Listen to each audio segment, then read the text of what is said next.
கலைஞர் ஹாஸ்பிட்டலில் தான் பார்த்தாங்க. 7 கேட்க விட்டு ஹாஸ்பிட்டலாக இருந்தேன்.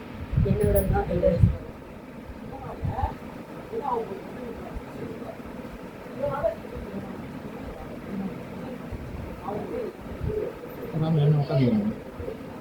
ஸ்கேனை வாங்கி அவர் பார்த்துருந்தா இன்னைக்கு நான் இந்த நிலைமை கிடையாது. அவரும் எனக்கு விரோதி கிடையாது, நானும் அவருக்கு விரோதி கிடையாது. அவர் டாக்டர் தன் கடமையை இழந்துட்டாரு. அவர் இழந்ததுனால இன்னைக்கு நான் பாதிக்கப்பட்டிருக்கிறேன். இது ஒரு தாயா என் மகனுக்கு வந்து தாய் மேலே பாசம் அதிகம் இருக்கிறதுனால அவனுக்கு இன்னைக்கு என்ன தோணுச்சுன்னு தெரியல. தப்பான வழிக்கு போயிட்டான். அது வந்து இந்த அரசாங்கம் தான் வந்து என் பையனை வந்து அப்படின்னு மன்னிப்போடு கேட்டுக்கிறேன். நான் நல்லபடியே என் பையனை கொடுத்துருவேன். அவனுக்கு அதே ஹாஸ்பிட்டலில் தான் நான் அங்கே பண்ண போகிறேன். நான் வெளியே எங்கேயும் பண்ண விரும்புகிறேன். ஏன்னா ஃபுல்லாக என் பையனுக்கு அங்கே தான் ட்ரீட்மெண்ட் பார்த்துட்டு இருக்கேன். இப்படி பண்ண காரணத்துக்காக தான் நான் ஹாஸ்பிட்டலுக்கு நான் வரல. வேறு ஒரு காரணமும் எனக்கு கிடையாது. இப்போவும் சொல்கிறேன், எந்த குரூப்புக்கு வர கிடையாது. ஒரே டாக்டர் நான் அகங்காரத்தில் பேசுகிறது தான் வந்துட்டு இருக்கேன். வேறு எதுவுமே அந்த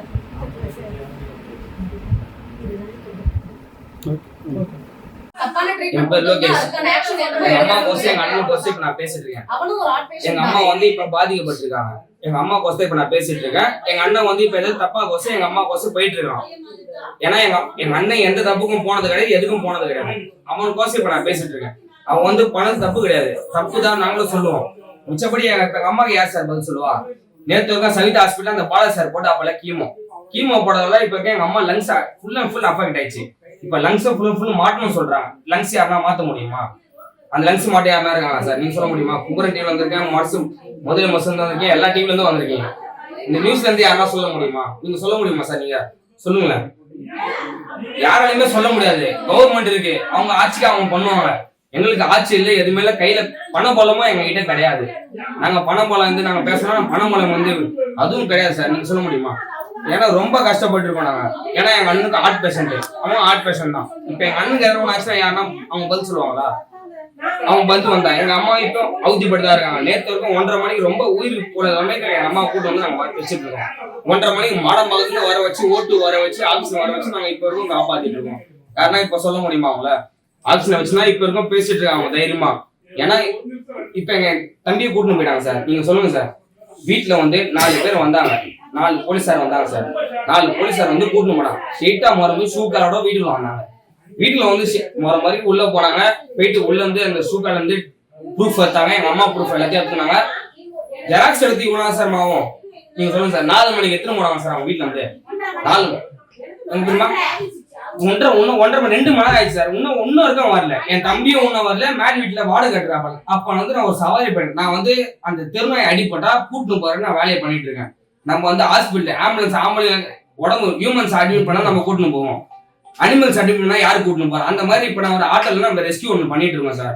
வேற எதுவுமே இப்ப நம்ம பண்ணல. அந்த மாதிரி பண்ணிட்டு இருக்கிறதுக்கு நம்ம போயிட்டு வந்து லேட் ஆயிடுச்சு. அந்த மாதிரி பண்ணும் போது இப்ப என் தம்பியை கூட்டின்னு போயிட்டாங்க. இன்னும் வரைக்கும் என் தம்பிக்கு என் போன் எடுக்கல. என் தம்பி எடுத்துன்னு போனாங்க. வீட்டுல இருந்து எல்லா ப்ரூஃப் எடுத்துன்னு போனாங்க. என் அண்ணன் ப்ரூஃப் எடுத்துன்னு போயிட்டாங்க. அண்ணனுக்கு 100% இருக்கு. கம்பல்சரி அந்த கிண்டி ஹாஸ்பிட்டல் தான் சொன்னாங்களே அவங்களே ஆப்ரேஷன் பண்ணி ஆகணும், இல்லைன்னா அவருக்கு ஏதோ ஒரு ப்ராப்ளம் ஒன்று இருக்குன்னு அவங்களே சொல்லிட்டாங்க. அப்ப அவளை சொல்லும் போது அவங்க சார் கூட்டணும். நீங்க சொல்ல முடியுமா? இல்ல சார், 8ஆம் மாசம் கீமோ போட்டாங்க. ஃபர்ஸ்ட் வந்து கீமோ போட்டாங்க, நல்லா கீமோ போட்டாங்க. எங்க அம்மாவுக்கு நல்லா சரியாயின்னு வந்தது. அந்த கீமோ பண்ண 8வது கீமோ தப்பா போட்டாங்க. அந்த கீமோ போட்டு தப்பாலதான் இப்ப எங்க அம்மா உயிருக்கு போராடிட்டு இருக்காங்க. இப்போ இருக்க நீங்க பாருங்க, ஆக்சிஜன் வச்சுதான் இருக்காங்க எங்க அம்மா. வேற எதுவுமே இல்லையே. வேற இப்ப நாங்க வேற தப்பா நான் சொல்ல முடியுமா? அவனும் கூட இருந்திருக்கான், அப்பத்துல இருக்கான் சார். எங்க அண்ணன் தப்பா சொல்ல முடியாது. அவங்க கூட இருந்து அப்பத்துல இருக்காங்க எங்க அம்மா கூட. எனக்கு ஃபுல் அண்ட் ஃபுல்லி எங்க அம்மா கூட. நம்ம கிண்டி ஹாஸ்பிட்டல் பார்த்தோம் சார், கலைஞர் செஞ்சுரி அந்த ஹாஸ்பிட்டல் தான் பார்த்தோம். வேற எந்த ஹாஸ்பிட்டலும் நாங்க பார்க்கல. அந்த காப்பீடு திட்டம் கலைஞர் சார் குத்தாரு பாத்தீங்களா? அந்த கலைஞர் சார் குத்த காப்பீடு திட்டம் வச்சுதான் நாங்க பார்த்தோம். அந்த கலைஞரால் தான் நாங்க இப்ப வரைக்கும் நம்பிட்டு இருக்கோம். இன்னும் வரைக்கும் எங்களுக்கு நம்புறதுக்கு யாருமே கிடையாது. அவங்க பணம் வச்சு நாங்க பேசுறோம். எங்ககிட்ட பணம் இல்லைன்னா நாங்க பேச முடியாது. நாங்க middle class family sir. Middle class அதோட லோ கிளாஸ் ஃபேமிலி. நாங்க ரொம்ப கஷ்டப்பட்டு இருக்கோம். நாங்க எங்களால யாருன்னா காசு கொடுக்குமா? எங்களால கம்மி பணம் கொடுக்கணும். எங்களுக்கு யாருமே பணம் கொடுக்குறோம் யாருமே கிடையாது. நாங்களும் கஷ்டப்பட்டு போனோம். நேற்று சவிதா ஹாஸ்பிட்டல் போனோம். அவ்வளோ செலவு பண்ணி எங்க அம்மாவுக்கு செலவு பண்ணோம், எல்லாமே போனோம். அப்பயும் அவங்க என்ன சொல்லிட்டாங்க, டியூப் ஒன்றும் இது விடணும். எங்களால முடியாது, நாங்க கூப்பிட்டு வரோம். எங்க அம்மா நான் வீட்டுக்கு கூட்டு வந்து பாத்துறோம்னு சொல்லிட்டு நாங்க வீட்டுக்கு வரோம். இப்ப இன்னைக்கு போயிட்டு பெட் ஸ்கேன் ரிப்போர்ட் இருக்கு. எல்லா ரிப்போர்ட் எடுத்துன்னு போயிட்டாங்க. வந்தாங்க கிண்டி ஹாஸ்பிட்டல் இருந்து வந்தாங்க சார். அந்த போலீஸ்காரங்க 5 பேர் வந்தாங்க. 5 பேர் 4 பேர், ஒருத்தர் வெளில இருந்தாப்பல, மிச்சம் 4 பேர் உள்ள வந்தாங்க. ஷூ கலங்க வந்தாங்க. உள்ள போய் எல்லாத்தையும் எடுத்துறாங்க. அந்த ப்ரூஃப் எடுத்துன்னு போது அந்த ப்ரூஃப் எடுத்துன்னு போய் நான் வெறும் ஜெராக்ஸ் எடுக்க போறோம்னு சொன்னாங்க சார். கோச்சிக்காரு ஜெராக்ஸ் இதோ நாங்க எடுத்துறோம். நாங்க போய் கிண்டியில் தான் எடுப்போம். அந்த கிண்டியில் எடுத்து வந்ததுக்கு இன்னுமா சார், இன்னும் என் தம்பி வரல. எங்க அண்ணனுக்கு ஹார்ட் ப்ராப்ளம் கம்பல்சரி இருக்கு சார். அவனுக்கு இப்போ அச்சாலும் ஃபிக்ஸ் ப்ராப்ளம் வந்துடும் சார். நீங்களே பாப்பாங்க. அவன் மன உடச்சுல ஆளாயிட்டான் சார். அவன் தம்பி உங்க பேரு? என் பேர் லோகேஷ் சார். 2வது தம்பி நம்ம. சார் இவ்வளோ நாள் நாங்கள் ஹாஸ்பிட்டல்ல பார்த்துட்டு தான் சார் இருக்கோம். ஃபர்ஸ்ட் ஸ்டார்டிங் வந்து எஸ்ஆர்எம்ல பார்த்தோம், அதுக்கப்புறம் வந்து ஓமந்தூர்ல பார்த்தோம், பிடி ஹாஸ்பிட்டல்ல வந்து இந்த கலைஞர் ஹாஸ்பிட்டல்ல பார்த்தோம். 5 கீமோ போற வரைக்குமே அவங்களுக்கு எந்த ப்ராப்ளமும் கிடையாது. அந்த 5வது கீமோ போடும் போதே அவங்களுக்கு லங்ஸ் பாதிச்சிருக்கு. ஆனா அந்த டாக்டர் வந்து எடுத்து அந்த இது வந்து ஸ்கேன் வந்து பார்க்காததுதான் சார் இப்ப பிரச்சனையே. அது பார்த்துருந்தாங்கன்னா இவங்களுக்கு இந்த அளவுக்கு நிலைமை வந்திருக்காதுல்ல. இப்ப லங்ஸ் ஃபுல்லா பாதிச்சிருச்சுன்னு நேற்று நாங்க சவிதா ஹாஸ்பிட்டல்ல இருந்து கூட்டிட்டு வந்திருக்கோம். இப்ப அவங்க உயிர் வந்து காப்பாற்ற முடியாதுன்னு சொல்றாங்க. அவங்க வந்து இருக்க வரைக்கும் இருக்கலாம் அப்படின்ற மாதிரி சொல்லிட்டாங்க. இப்ப இன்னும் 3 பசங்க இருக்காங்க சார். ஒருத்தவங்களுக்கு தான் கல்யாணம் இருக்கு, இன்னும் 2 பசங்க இருக்காங்கல்ல. அவங்களுடைய நிலைமை என்ன சார் ஆகுது?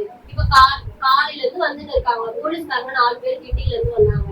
வந்துட்டு ஃபைல்ஸ் எல்லாம் கேட்டாங்க, கொடுத்தோம். அது வந்து எங்க கிட்ட இன்ஃபார்ம் பண்ணிட்டு நாங்க வந்து ஜெராக்ஸ் எடுத்துட்டு கொடுத்துறோம்னு எடுத்துட்டு போனாங்க. ஆனா 1/2 hourல கொடுக்குறோம்னு சொல்லி கூட்டிட்டு போனாங்க சார். இப்போ வரைக்கும் ஆனா அந்த ஃபைல் வீட்டுக்கு வரவே இல்லை.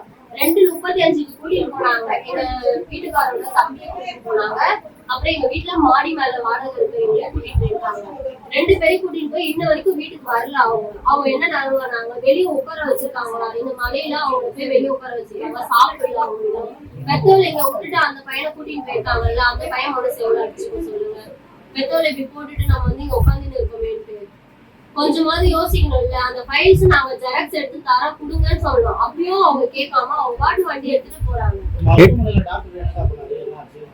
நான் வந்து கல்யாணம் பண்றதுக்கு முன்னாடி எங்க அத்தை கூட போயிருக்கேன் சார் ஹாஸ்பிட்டலுக்கு. அவர் வந்து சரியா ட்ரீட்மெண்ட் எடுத்தாரோ எடுக்கல அதெல்லாம் எனக்கு தெரியாது. ஆனா நாங்க போயிட்டு இந்த மாதிரி சார் கீமோ போடணும் அப்படின்னு சொல்லும் போதோ இல்ல வந்து ஃபைல்ஸ் எடுத்துட்டு போகும்போதோ அவர் வந்து ஒருவர் ரூடா நடந்துப்பாரு. ரோடு தூக்கி அடிக்கிறது, இல்ல நாங்க வந்து 25 வருஷமா நாங்க சர்வீஸ்ல இருக்கோம், எங்களுக்கு தெரியாதா என்ன ஊசி போடணும் என்ன பார்க்கணும்ட்டு. அவங்க ஒரு வாட்டி சொல்லுவாங்க, எனக்கு கால் வலிக்குது, மூச்சு வாங்குது, என்னால எதுவுமே பண்ண முடியல, ரொம்ப கஷ்டமா இருக்கு, முன்ன இருந்ததுக்கு என் நிலைமை இப்ப ரொம்ப வந்து இதுவாயிட்டே போகுதுன்னு சொல்லும் போதுதான் அவர் வந்து கண்டுக்காம அதை கேர்லெஸ்ஸா விட்டுட்டாரு. கேர்லெஸ்ஸா விட்டதுனால அந்த ஸ்கேன் எடுத்து அவர் பாத்துருந்தாருன்னா அப்பயே கொஞ்சமா பாதிச்சிருக்கும் போதே பாத்துருந்தா எல்லாரும் எங்க அத்தையை காப்பாத்திருக்கலாம். இப்ப அவங்களுக்கு ஃபுல்லா லங்ஸ் போயிடுச்சு. இப்ப யார் சார் கொடுப்பா அவங்கள? இவ்வளவு பெரிய ஆளு வந்து அவங்க பிள்ளைங்க எல்லாம் இருக்காங்க, அப்பாவும் இறந்துட்டாரு, இப்ப இவங்களும் போயிட்டாங்கன்னா அந்த பசங்களை யார் சார் பாத்துருக்காங்க? உங்க பேரு? குறிப்பா அந்த மருத்துவர் அத்தைகிட்ட மட்டும் தான் அப்படி நடக்கிறாரா இல்ல எல்லா பேஷண்ட் கிட்டயுமே அவர் அப்படி நடந்திருக்காரு சார். வயசானவங்க, படிக்க தெரியாத வரவங்க, அவங்க கிட்ட எல்லாம் வந்து ஒரு மாதிரி இங்கிலீஷ்ல வந்து ஒரு மாதிரி தப்பா பேசுறது, அசிங்கமா வார்த்தை விடுறது, நீங்க வந்து உங்களுக்கு எதுவுமே தெரியாது, எங்களுக்கு தான் எல்லாமே தெரியும்ன்ற மாதிரி அவர் வந்து ஒரு மாதிரி ஆணவமா பண்ணாரு. நோட்டு தூக்கி போடும் போதே நான் எங்க அத்தை கிட்ட சொன்னேன், ஏன் இவர் டாக்டர் படிச்சிருக்காரு, ஒரு மரியாதையா பேச தெரியாதா, மரியாதை பண்ண தெரியாதான்னு கேட்டதுக்கு அவர் வயசானவரு, அவர் எதுவும் தெரியாம பண்றாரு விடுன்னு சொல்லி எங்க அத்தை என்னை சமாதானப்படுத்தி கூட்டிட்டு வந்தாங்க. ஆனா இப்ப இந்த அளவுக்கு பாதிக்கும் போது அவங்களுக்கு தெரியுது அந்த கலைஞர் ஹாஸ்பிட்டல்ல வந்து அவங்க அந்த கீமோ போட்டதுதான் வந்து சரியில்லை, ஹெவி டோஸ் போட்டிருக்காங்கன்னு தெரியுது, அவங்களுக்கு அது பாதிச்சிருக்குன்னு அப்பயே பார்த்துருந்தா சரி பண்ணிருக்கலாம். இப்ப அவங்க உயிருக்கு போராட வேண்டிய அவசியம் இல்லை. டெய்லி நாங்க இத்தனை நாளா 10 நாளா ஹாஸ்பிட்டல்ல இருந்தது. அந்த பெரியவர் வந்து நல்லவர் தான், அவருக்கு வந்து எதுவுமே தெரியாது, அவர் வந்து குழந்தை மாதிரிதான் இருக்காரு. 10 நாள் அவங்க கூட இருந்து அந்த யூரின் போறது எடுத்துன்னு ட்ரெஸ் மாத்தி விடுறது வந்து எல்லாமே அவங்க தான் பாத்துக்கிட்டாரு. நான் மாசமா இருக்கிறதுனால என்னை வந்து கிட்ட விடல சார். அவங்க நான் 5 மாசம்ன்றதுனால என்ன ஹாஸ்பிட்டலுக்கு என்னால இங்க இருந்து சவிதா ஹாஸ்பிட்டல் பூந்தமல்லி வரையும் என்னால டிராவல் பண்ண முடியாது. அவங்க கூட லேடிஸ் யாருமே இருக்க முடியல. அவர் பெரியவர் தான் வந்து கூட இருந்து கடைசி வரையும் பார்த்துட்டு இருந்தாரு 10 நாளா. இப்ப அவர் மனசு வந்து ரொம்ப பாதிச்சிச்சு. ஏன்னா சவிதால வந்து நேற்று என்ன சொல்லிட்டாங்கன்னா, இதனால அவங்களை காப்பாற்ற முடியாது, அந்த ஆக்சிஜன் இது பைப் எடுத்துட்டா அவங்க வந்து உயிர் போற நிலைமை வந்துடும், நாங்க கேரண்டி தர முடியாதுன்னு சொல்லிட்டாங்க. அது வந்து அவர் ரொம்ப மனசு பாதிச்சிச்சு. நம்ம அம்மாவுக்கு வந்து இது பாதிச்சதுக்கு காரணம் அவர் தான். அவர் பார்த்துருந்தாருன்னா நம்ம அம்மாவை காப்பாத்திருக்கலாம். அவர் பார்க்காம கேர்லெஸ்ஸா விட்டதுனால இப்ப நாங்க இத்தனை ஹாஸ்பிட்டல் அழிஞ்சும் எங்க அத்தையை வந்து காப்பாற்ற முடியல. அதுதான் சார் அவருக்கு பாதிச்சது. அது ஒண்ணுதான்.